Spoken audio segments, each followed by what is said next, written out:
And I think that what Bobi Wine has done with his charisma, with his music, the ability to tell a story has been to energize. And by the way, I should mention that in most cases, people want to connect Bobi Wine to the ghetto. Basically talking of a distressed country where almost the only way you think you can survive, those who want to remain to speak and begin to think that the only way you can do it is to organize and mobilize around Museveni and probably now his son. And that is the crisis that we face as a country. And I think Bobi Wine challenged that trajectory. But you can also see the levels of violence that were unleashed to stop him and those who support him. Yeah, and so that is the chapter in this book. This is Mulengera YouTube channel, and I'm John V, the interviewer for that day. We are back to have this discussion on things that matter for our country, things that matter for you and me. And today we have Mr. Bobi Wine-ism, one of Uganda's most effective intellectuals. He is many things, including being one of the most eminent and easily recognizable leaders in our civil society movement. He is also a teacher of law at Makerere Faculty of Law. Mr. Bobi Wine-ism, good to have you, sir. Thank you for your time and for accepting our invitation. Thank you. Okay. Our guest today is one of the most opinionated Ugandans, to the extent that he can articulate an informed view on virtually everything. Godiba, by the way, is there anything on the planet that is beyond discussion for you? No, I think there are some of those areas. But my work, my 20 years of, almost more than 30 years of work in public policy, but also having a legal background, has given me considerable exposure dealing with a wide range of topics, because public policy is an expansive area.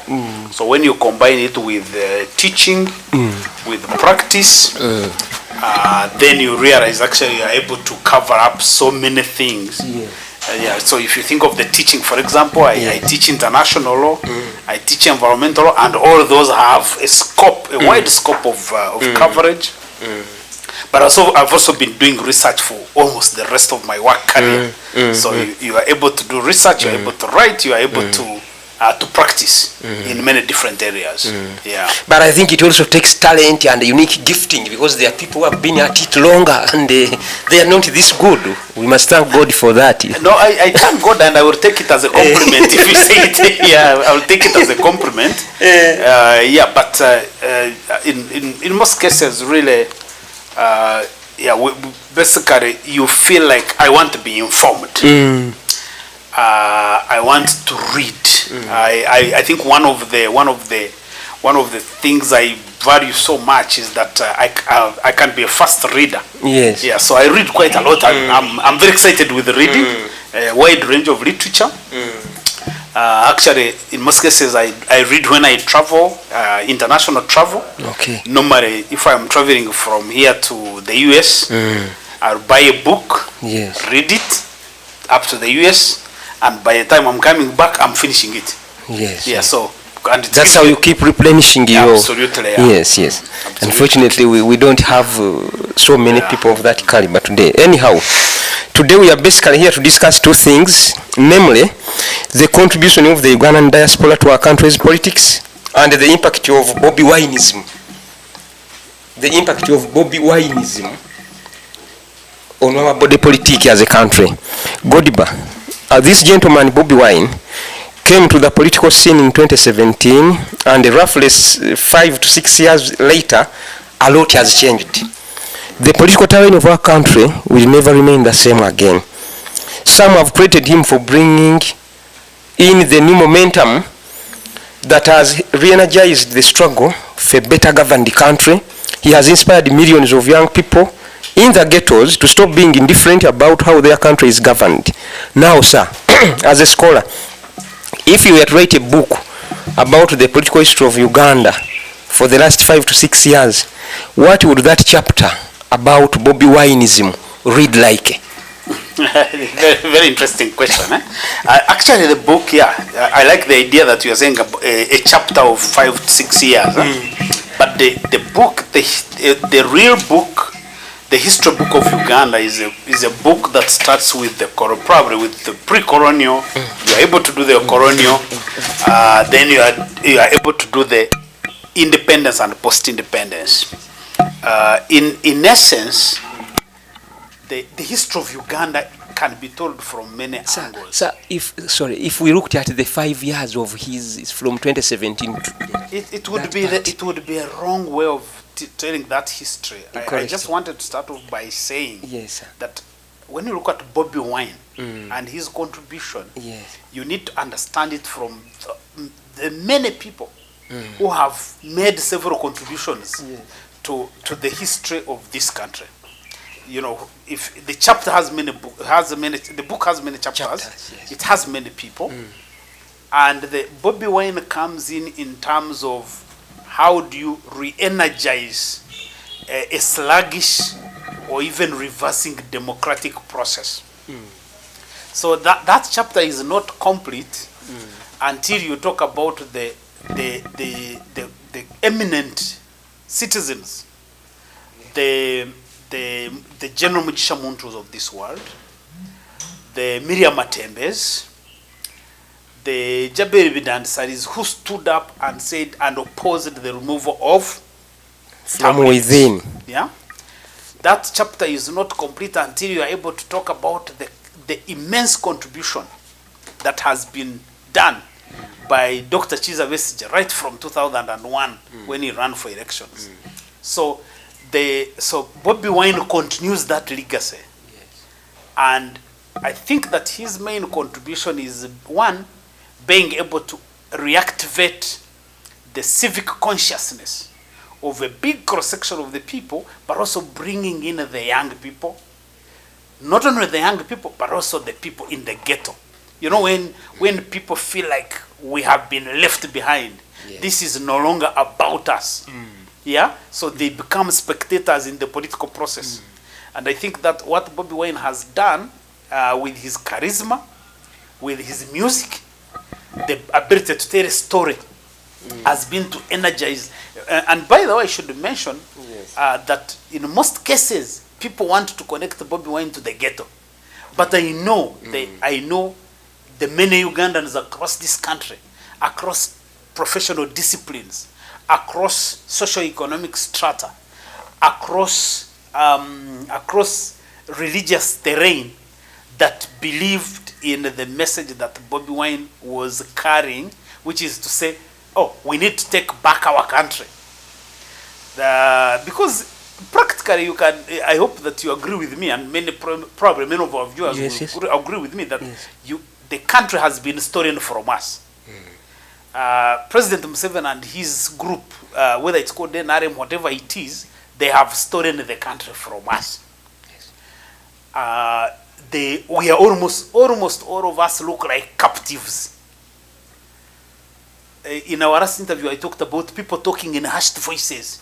You talk to the business community. The business, they are paining, but they will not speak out because they fear the way the regime machinery will descend on them. The political parties have been scattered. The labor movement has been co-opted. The civil society has been scattered. So you are basically talking of a distressed country where almost the only way you think you can survive, those who want to remain to speak and begin to think that the only way you can do it is to organize and mobilize around Museveni and probably now his son. And that is the crisis that we face as a country. And I think Bobi Wine challenged that trajectory. But you can also see the levels of violence that were unleashed to stop him and those who support him. Yeah, and so that is the chapter in this book. The more important thing is that, okay, so what do we do next? Where do we go from here? And I think that's what we should be. All of us as Ugandans need to be thinking about it, because that matters a lot for our country. So we've had leaders in the past coming to the political scene, and after some time they become a spent force. If we were Bobi Wine today, going forward, what would you do, or even avoid doing, to avoid becoming a spent force, but to also be able to continue having irrelevancy? No, you see, first of all, you don't become a spent force. Second, you don't become irrelevant. Yes. The people who are defining whether you are a spent force or not, whether you are irrelevant or not, one are people who are outside you. Yes. They don't even understand what you are doing, because sometimes part of the challenge we have as a country, that when you are not there engaged in activism, speaking a lot, yes, people think you are doing nothing. Yes, yeah, yes. which I think is wrong. So, as a matter of fact, I think we should understand that leaders like Bobi Wine, yes, like Dr. Besigye, yes, like General Muntu, and many others within NRM, by the way, they are there doing many different things. My view is that we should celebrate them. No matter their imperfections, because every human being is imperfect in one way or the other. So when Bobi Wine is probably not visible the way he was visible during the campaigns, I think it's wrong to assume that all of a sudden he is a spent force or he has retreated. No, I don't think so. I wouldn't take it that way. Yes. And by the way, the one person that does not take it that way is Museveni, because for him he understands. So that's why you see he is persistent in terms of persecuting and executing the mission against people, against NUP activists. Yes. He's very persistent. Yes. There is no time when he has relented, because for him he knows once he characterizes you as an enemy, he has to be able to crush you to the limit, because he knows that you can be a resurgent. Yes. So as a matter of fact, I think that as Ugandans, whether we agree with all these people, including Museveni, by the way, we may disagree with Museveni, we can have disagreements with Bobi Wine, with Besigye and others. I think as a people we must be able to celebrate the little that they are able to contribute to our democratization process, to our public policy discourse. Because these gentlemen have had profound impact on how we do business as a country, on how this regime has mutated. I think the bigger thing is that the regime that claimed to be democratic has been exposed to be another the way I like basically going this and say NRM as a group has been exposed as probably one dangerous group in this country, by the way, because you see a group that basically draws a line between the people and the country. In other words, if you are not supporting NRM, you are unpatriotic. But what is NRM? If you speak against NRM, you are unpatriotic. So you should be squeezed, you should be prosecuted, you should be done what? I think that's one dangerous group that we have right now. But also the fact that it has been able to create this dependency arrangement. I mean, you see young people, many of them, by the way, very educated. They are all running around Museveni, Tova Kumeini. Then the others are running around his son. You ask them, say, what is the production you are making? What are the ideas you are following? And as a country, really, we have to be worried that you have a multitude of young people whose main drive is we want Jaja to remain in power. If you ask them why, they will not tell you why. And so that's why I'm saying that this group called NRM I think is one of the dangers we have as a country. And any political organization or group or party that behaves like NRM, Ugandans need to be able to, we need to be bold to say this is not good for the country. That group, whether it's NRM, whether it's FDC, whether it's NUP, if they behave that way, I think we should be bold enough and say this is not good for the country. Because you see, what Ugandans need to understand is that we are all not Ugandans by choice. Yes. We are Ugandans by historical circumstances. Those who choose to be NRM, they have made a choice. Those who choose to be FDC, they have made a choice. But for Uganda, nobody is choosing. No, this is historical. Correct. And that connection, there is even if you went and and you were made to swear that I'm no longer Ugandan, it does not. You don't stop being Ugandan. You don't change anything. No, you can't change anything. But today I can be NRM and I change. I'm saying I'm Nup. And by that I can even the religious people. I can be a Catholic today. I change. I'm Protestant. I always share with people this story that me, I am born in a Catholic family. Yes. My family is very, very deeply Catholic. But I grew up and I was baptized as a Seventh-day Adventist. Yes. And you still practice so? I'm still practicing Adventist. But I went to secondary school, which was Anglican. And I said, but this is? It's called, the school is called Yakasinga Center for Higher Education, somewhere in Shema there. I thought you were in Budo or something. No, that man. We didn't have that advantage of going to these schools, coming from our history. This is a very tough history, by the way. Okay. So the school is called Yakasinga Center for Higher Education, normally abbreviated as CHE, somewhere in Shema. Okay. This is an Anglican secondary school. And me, I said, I'm a Christian. This is a Christian faith. So I'm going to be having Holy Communion here. Will I have committed a crime? I said, no. So I used to do my Holy Communion in the Anglican church. Okay. And when I got to get married, I got married to a Muslim.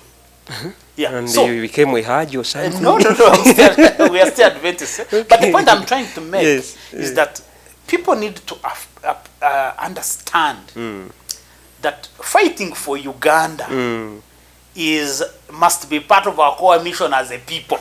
Yes. And anything that goes against Uganda, I am going to oppose it. Yeah. It doesn't matter how much I like the person. If I define you as being anti-Uganda, or if I define you and say the things you are doing are against the prosperity, the integrity of this country, I am going to be opposing you. Sometimes some of us who question Museveni's leadership of this country, they say, oh, you are anti-Museveni. Then there are others who tell you and say, you hate Museveni. And I tell them, I said, between me and President Museveni or any other political leader, there is no love-hate relationship because we don't know each other. Correct. We are not friends. We are not OBs. We are not relatives. So a love-hate relationship does not exist. All that exists is that I am looking for a leader who can lead my country well, and it thrives and creates opportunity for the biggest cross-section of people. That's the bottom line. Without that, we are definitely going to be challenging you, questioning you, and where necessary, opposing you. Yeah. Now, in the last few years, 2, 3, or 4, we've seen things which are almost unprecedented since 1986. Things like drone operations. Do you think we've seen the worst from the Museveni government? Can it get any worse than that? No, I think that my projection is that it's going to get worse. Because I think that the NRM, whatever it is, however you look at it, because it's very difficult also to define what it is. But whatever it is, I think it's inherently a violent organization. Yes. It came to power through violence. Yeah? Because remember that these are guys who went and fought a 5-year war. Now they called it a revolution. We can give it to them. They called them they call themselves freedom fighters. We can give it to them. But you see, all the principles they fought for, they now run against them. They were supposed to have created a democratic dispensation in this country. Yes. And we have to credit the fact that the NRM came and within 10 years, they mobilized the country, brought us together. We worked and adopted a new constitution. We agreed on a new compact on how this country should be governed. Within a space of less than 1 year, they embarked on dismantling that constitution up to the point when you cannot recognize it. They came with a mission to promote respect of human rights. They are the ones who first established the Uganda Human Rights Commission. There was a commission of inquiry led by the late Justice Odell, I think it was Arthur Odell. Arthur Odell. Yes. That was the Human Rights Commission. So that was the agenda, and it appealed to each one of us. Now I think that they are almost paralleling Idi Amin in terms of human rights violations, because you see, there is no when you look at back in the history, you can think of the days of Pandagari. You can think of other days, but but this kind of drone operations, where and now they even have digital assets. They can be able to track you and find you in the deepest of the ghetto. There you are, where you are operating and living your life normally. They pick you and kidnap you, and you are lost. They take you and torture you, and then there is no accountability. And by the way, the other thing you should note is that during the last elections, there is a group of Bobi Wine supporters that was arrested in Karangara when Bobi Wine was going to campaign in Karangara. Yes. Many of those young people are still in jail. I've never been seen and imprisoned by the court martial. First of all, you have a regime that has instrumentalized the court martial against the citizens of Uganda. Weaponized it. They have weaponized this institution. It's so frightening. But then the Ugandans, because we all fear, we can't talk about it. Because the court martial has been weaponized to be able to hold you at their will, and you have no case. Recently, the Attorney General gave an opinion. No, actually, not just the Attorney General, the Constitutional Court basically ruled that it is unconstitutional for the court martial to be holding these people who are civilians. Yes. Because these Bobi Wine supporters, the only crime they committed was to go support their candidates. The way Museveni supporters and other people have their supporters. So basically, you are having these institutions weaponized. So I can predict that unless Ugandans collectively come together to mount what I have consistently called collective citizen resistance, we are going to see the situation getting worse and worse and worse. Because you see, the current regime, if they can't buy you, first of all, they try to buy you. So like now they splash all this money, Emioga, PDM, job opportunities. They all look like decent and honest economic programs, but they are all welfare programs. So it's like, oh, they have been able to confuse everybody with the money. Everybody's running around looking for money. You are looking for yoga money. You are looking for PDM. You know. And there is a lot of hope that things are going to get better. No, there is no hope. There is like, I need to look for this money. Whether I need it for something or not, it doesn't matter. So I guess the point I'm making is that the moment they fail to confuse you with the money, the moment they can't buy you, the moment they can't silence you, the ultimate is to make sure that they unleash violence on you. That's the modus operandi. That's what you see. And therefore, if the resistance against Museveni continues, then you can only expect the violence and the human rights abuses to continue. Remember also that there are so many laws that have been enacted. On the face of the record, they look okay. So it's anti-money laundering, interception of communication, NGO Act, Computer Misuse Act. So all these are they are tools that a regime that is undemocratic like NRM or a Museveni regime can use against anybody, anytime. And the institutions that would give you relief, whether it's the courts, whether it's the accountability institutions, whether it's the parliament, they have all been neutralized and co-opted. So that is why my projection is that it's going to get worse before it gets better. Now, Chief, if we've seen the drones and that does not constitute the worst, then what will the worst look like? Are we going to see 100 people beheaded on Kampala Road on a Friday or something? Trying to paint a picture, how would the worst, if it hasn't yet come, look like? I don't want to be a bringer of bad news. Yes. But you see, when you look at countries around the world, and especially within this region, you see that these countries, the infrastructure for violence is broken. Yeah, the infrastructure for violence is created. So what you are seeing around this country is the creation of infrastructure for violence. Yes. So when you look at groups like crime preventers, these groups are there. Yes. The crime preventers have not gone anywhere. You look at groups like LDUs. You look at groups like, right now you can't explain where did the Chiboko squad go, because these are people who, they surfaced, they disappeared. You look at groups like Border 2010. And now I think the most dangerous of all of them is this group called MK Army. Because you see, you can't have a 4-star general, a serving military officer, and he's telling you that he's creating a group called MK Army. Even the worst still, it's commanded by an MP. They say their commander is Michael Mawand.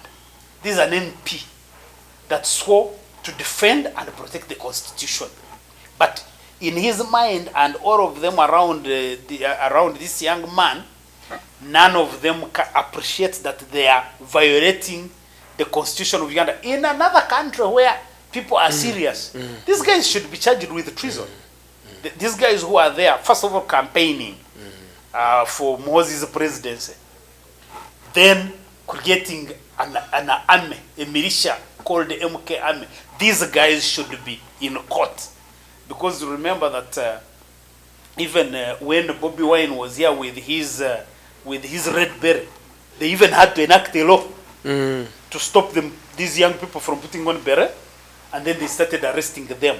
Now, if it was not Mohozi and these MPs who are professed NRM supporters, most likely all these people would be in jail. So the point I'm trying to make is that the infrastructure for violence is being created right now. Yes. Because it is these groups that when there is total breakdown in law and order, these are the groups that now unleash that violence. So you will not predict how it will unfold. Do they know what they mean? No, I think those they involved. Know. I think they know because you see the right now what is in the major effort right now is in control. You have, if you are President Museveni and you have been in power for now 37 years and counting, the only way you can control a population, an agitated population, a population of young people, is corruption, is violence, is oppression. So all the program that he's running, he knows. When he deploys the military to go and take over the police, he knows. When there is a protest, you've seen small protest of some 20 people, they unleash an entire battalion of police officers, probably with other agencies. There's something they call the joint, they call it joint... Jati. Is it joint security force? Joint security forces.